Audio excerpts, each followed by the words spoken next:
అంటే మనం తీసుకునే ప్రోటీన్ వల్ల అంటే ప్రోటీన్స్ మనం తీసుకోము చాలామంది. అంటే ప్రోటీన్స్ ఉండకపోవడం వల్లనా, లేకుంటే డైలీ లైఫ్‌లో మనం జంక్ ఫుడ్స్ అవి తినడం వల్ల ఇట్లాంటి పరిస్థితుల అంటే వల్ల కూడా చూడండి, మీ నాన్నగారికి ఎంత హెయిర్ ఉందో మీకు అంత హెయిర్ ఉండదు ఇప్పుడు. అవును. కంపారిటివ్లీ అవును. అంటే బాల్నెస్ ఉంటే మీ ఫాదర్కి బాల్నెస్ ఉంటే మీకు వస్తుంది, వేరే విషయం. ఓకే. లేదు మీ ఫాదర్కి హెయిర్ ఉంటే మీ ఫాదర్కి ఉండదు. ఇప్పుడు మీకున్నంత హెయిర్, అదే ఆయనకున్నంత హెయిర్ మీకు ఉండదు ఇప్పుడు.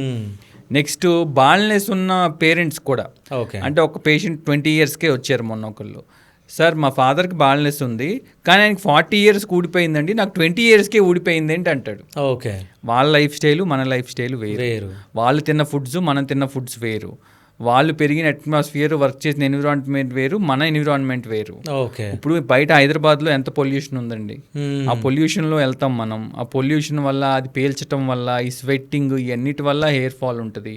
Next water, hard water, under ground bore వాటర్లో ఎక్కువ హార్డ్ వాటర్ వాడినా హెయిర్ ఊడిపోతుంది. ఓకే. నెక్స్ట్ వచ్చేసి ఎక్సర్సైజ్, కనీసం రోజుకు ఒక 1 hour అన్నా మనకు ఫిజికల్ యాక్టివిటీ ఉండాలి, లేకపోయినా ఊడుతుంది.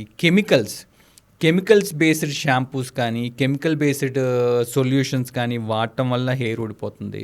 అది కాకుండా మనకి హెయిర్ ట్రీట్మెంట్స్ ఉంటాయి, hair straightening treatments, hair Botox అని చాలా చేస్తున్నారు ఈ మధ్య స్ట్రైట్గా రావడానికి, దానివల్ల హెయిర్ ఊడిపోతుంది.